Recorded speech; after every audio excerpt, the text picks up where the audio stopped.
Tonight, on Air Rescue, life on the edge for the Rapid Response Unit. And clear the winch down. Your line is good. As a lost tourist clings for dear life. Man, how the hell did she get there? Situation critical. Right, if you wanted to come right, fine. On one of Australia's deadliest roads. The moment you try and move him or touch him, he's screaming at you.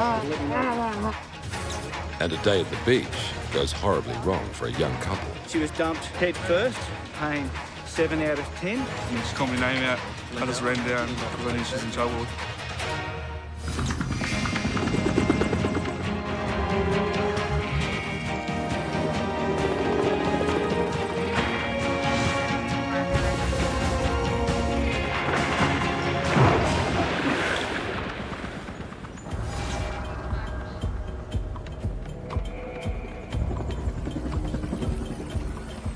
Westpac 1 has been called out to the victim of a motorbike crash. The location, Putty Road, near the Hunter Valley, is one pilot Gandhi knows all too well. Putty Road is notoriously bad for motorbike riders. They just seem to come a gutser out there, be it speed, inability on the bike. They seem to hit these corners and they lose it. Thick forest, hairpin bends and steep hills make Putty Road a magnet for bike riders. But it's a treacherous place to try and land a chopper. Verify, thanks. Have you got a landing site for Westpac? Best place for them at this point close to us is there is a little bit of a clearing up at the top of Howes Mountain. Westpac 1, copy that. Thanks, we'll have a look. Got the vehicle visual. Yep, okay. I'm going to assume it's this clearing on the corner. Yeah. Just on down there at our 3 o'clock now. Hey, firm. Yep. Got an operations. Westpac 1's overhead scene and landing. An unprepared landing site is always a challenge. Okay, going over. Copy, mate. Clear to go. But when it's this tight, setting down safely depends on a highly coordinated team effort. We're below 60. You clear the doors, guys. Okay, the door's coming back. With blind spots behind and below, Gandhi will have to trust his aircrew's instructions as they guide him in. I lose visuals with a lot of the stuff here, so I'm relying on them quite heavily to make sure that obstacles that are out of my line of sight, that we remain clear of that. Stray branches could destroy rotor blades in an instant. 5, 4, 2, 1, and hold. And as they begin to set down, it's clear this landing is as dangerous as they come. We've got trees directly underneath the rotors here. Causing a bit of a dust storm. Beneath them, the trapped motorbike rider is critical. But aborting the landing is the only option. Trees.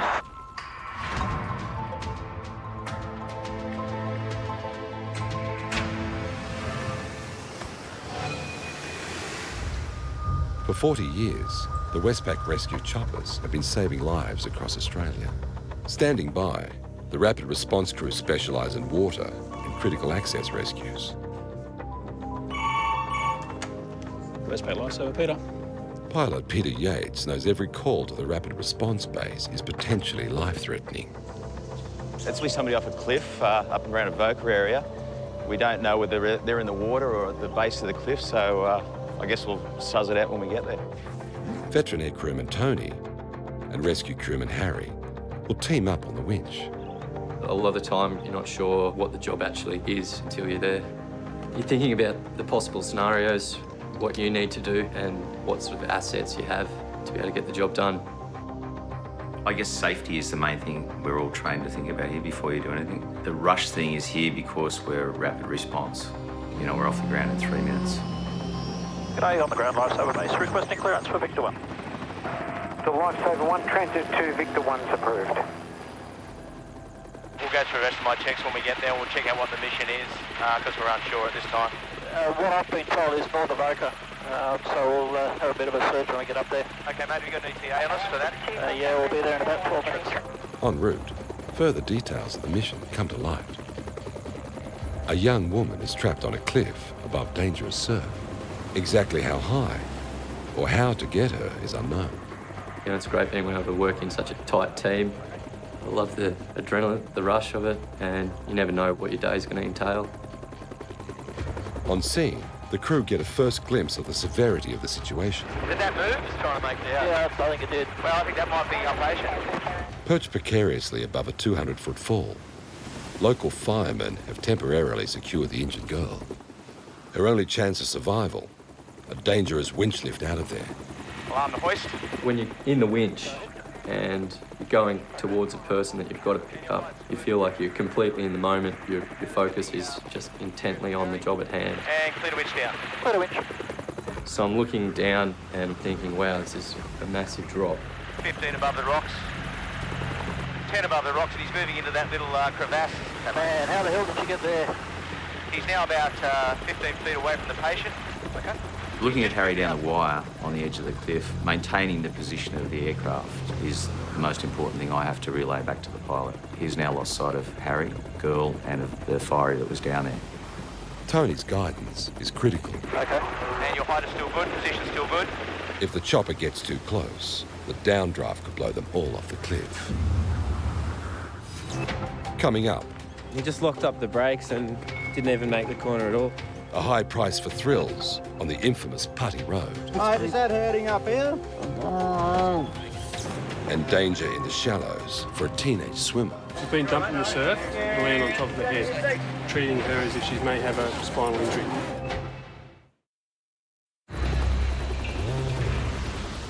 On one of Australia's most dangerous roads, pilot Gandhi is trying to land in the midst of dense scrub to rescue a badly injured motorbike rider. But with the skids brushing treetops, aborting is the only option. Too much of a dust. Yeah, it was, wasn't it? What about one of the paddock there on the other side of these trees? It does look pretty steep, that, doesn't it? It does, mate. The whole place looks steep. Look, I'll see if we can just sneak us in onto the road.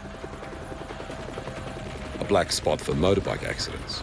It's also pretty hairy for helicopters. Just don't want anyone to come around that corner. With the road still open, the only option is a dangerous blind corner. We can sneak in on that corner. That's what I want to try and do, mate. Yeah. Just let a load of cars through. Well, we've got a bloke there now stopping them, hopefully. I've just got the police vehicle underneath me on the right here. Yep. Just hold that position, police vehicle's moving. Tail's clear, mains clear, well clear, right?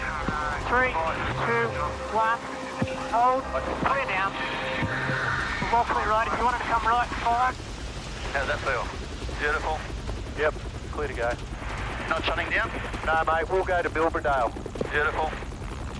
Once the paramedics offload, Gandhi and the crew immediately take off to wait at a safer site nearby.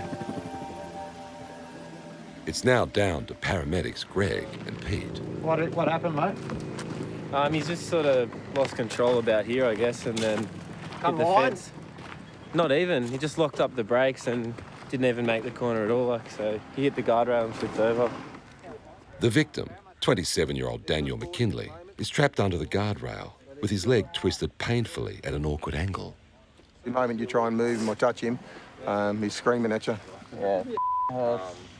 The impact has left him with a fractured left forearm and femur, and potentially a fractured pelvis. Mate, I'll get a pelvic splint on before we do that femur traction. Is that all right with you? Yeah. Yeah, I'll get that sorted. And there's no saving the tip of his finger.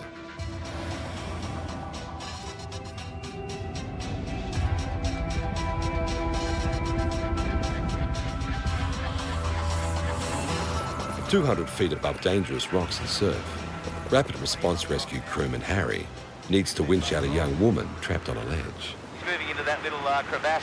Man, how the hell did you get there? Pilot Peter needs to balance getting Harry close to the patient without his downdraft blowing them off. That outcrop she's on, there's not even a metre, is it? Not even a metre square. Katia, from Germany, has been stuck for 6 hours. To reach her, Harry has to literally crawl along the cliff face. A local fireman has secured the patient, but Harry has to transfer her to the winch harness. He's given that to Fiery. Okay. The Fiery's just doing connect up. He's got nowhere to stand, Harry, at all.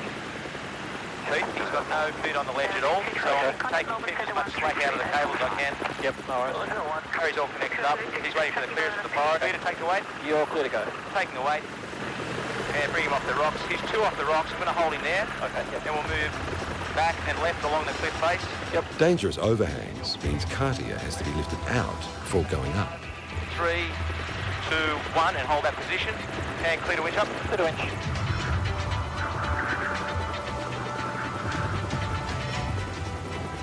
We'll just teabag over to the house here. above the grassed area. 5 to run. 4, 3, 2, 1, and hold that position. You can feel their relief, which makes you feel like you've done your job. She seems okay. Giving it all clear.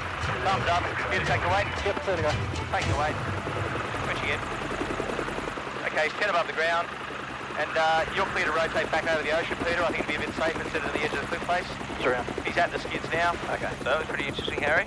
Yeah, good job, boys. Yeah, well done, Pete. Great bit of flying. I think the girl wouldn't have survived if she would have stayed there for much longer. So it's good to have a win like that. Harry's fairly young to the business and he's a great waterman, but that sort of job is a little bit different for everybody, so I was really proud of his effort.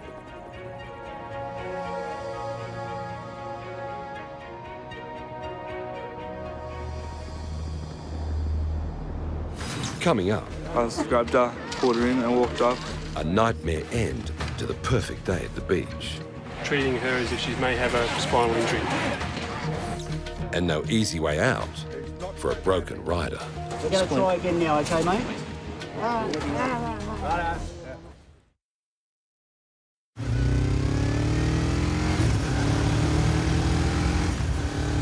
On the ground at one of Australia's most dangerous roads, paramedics need to move busted-up bike rider Daniel. So 40 are more in now, and we're about to go just one of Madaz, and the time is 20 past 2. Daniel has had so much pain relief he's becoming drowsy. But paramedics are still unable to straighten his leg to move him. You're doing that, I'll draw up another one. Yeah. Righto, put the other one in. Yeah. Veteran paramedic Greg Knott knows that as painful as the accident was, moving Daniel is going to be even worse. The gross deformity of his limb, fractured femur, this is right up there, 10 out of 10 pain. Mate, is that hurting up here? Is that leg hurting? It's quite severe. There'll be fragments of bone, jarring on nerve endings and muscle, tissue. But there's no way around it. Daniel has to be transferred. We're going to try again now, okay, mate? We're just pulling the slide, the splint through. Pelvic and full-length leg splints will help prevent bone fragments from causing further internal injury, but not pain. Dan, how's your leg, mate? How's your leg? It's still sore, but not too... To make matters worse, he's still not out from under the rail. Ready? Yeah. On 3, 1, 2, 3. And you just got to relax. Let us do all the work. And after 3 torturous hours, he's told he's in for an exciting chopper ride to hospital. As much as I'm sure I'll enjoy it, this is definitely not my lucky day. Sandbags? With Daniel secure, the ambulance meets the aircrew at a nearby park. The severity of the injuries means a chopper ride is the only option. A little bumps, mate. We'll get you in the aircraft and then, get you comfortable. After more pain in one morning than most people feel in a lifetime, Daniel will be taken to hospital for extensive tests and treatment. There'll be no more riding Putty Road for quite some time.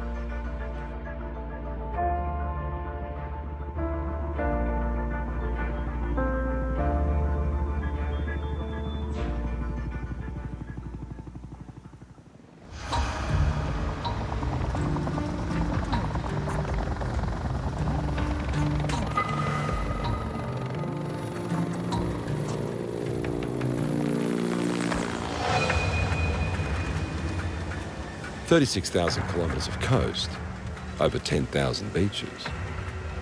It's only a matter of time before something goes wrong. Spot 8, we've got a 16-year-old female that has been dumped in the surf.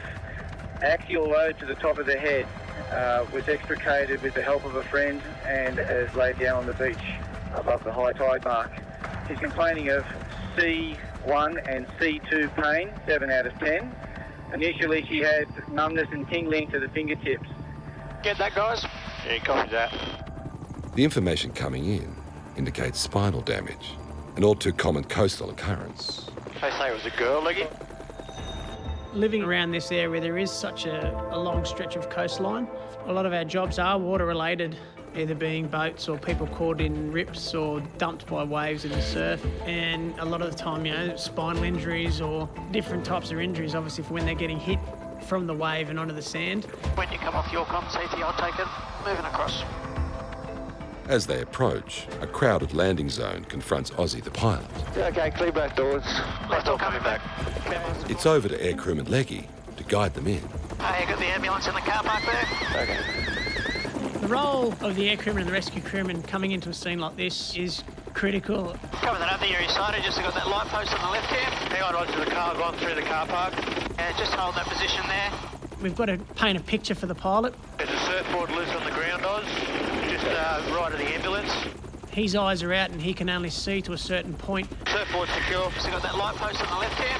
How are we on the right, Heath? Can we move right? Plenty of room on the right, mate. Plenty of room, 30 on the right. Move right, 10. Well clear right. 3, 2, 1 and hold. Clear down there. 5 off the ground. 4, 3, 2, 1. Left skid's on. Right skid's on. Okay. Hey boys, all hands on deck, how you going? On the beach, ground paramedics and locals bring 16-year-old Christy to the chopper for assessment. 1, 2, 3, lower. This is Christy. As I said on the air, Christy was in the surf. It's quite a big swell today, and she was dumped head first. So she's received an axial load to her neck, pain 7 out of 10. Not good signs for a frightened young girl. I think it's going across. Coming up, Christy's future now in the hands of the flight crew. It's a high-risk area for injury. It can certainly lead to quadriplegia.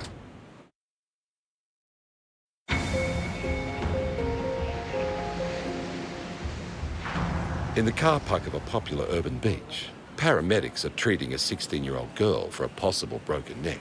Christy was in the surf. It's quite a big swell today, and she was dumped head first. So she's received an axial load to her neck.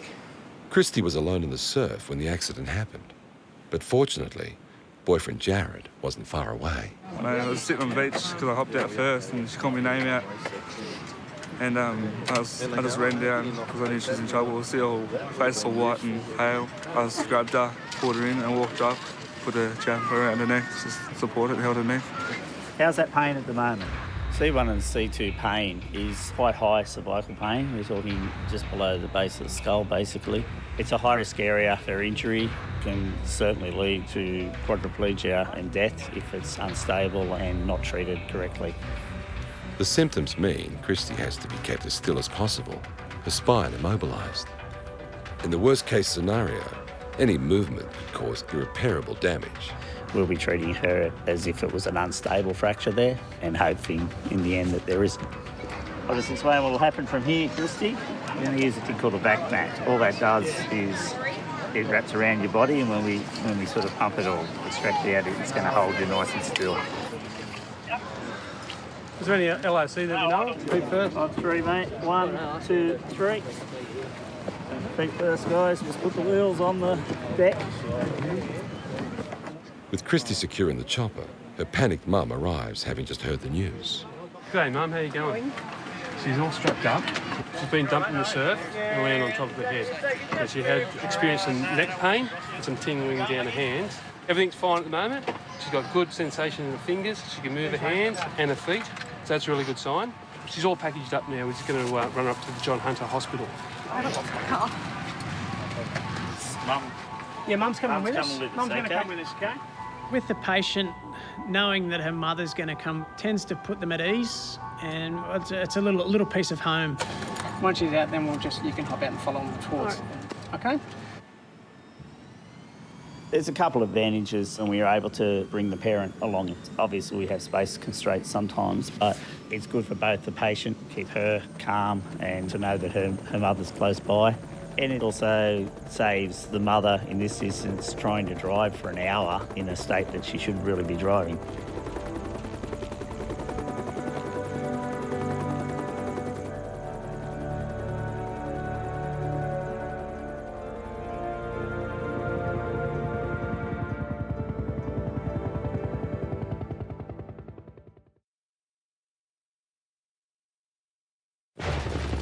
Next week on Air Rescue, flight paramedics under pressure.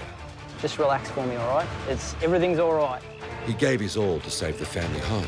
You're right. And I reckon you've got a bit of anxiety going on as well. But did he push it too far? You've got pain in your chest. 14,000 feet and falling. How can anyone survive this? He stood up, he just went like that and collapsed. And a daredevil's motocross dream hangs in the balance. Oh, I love you.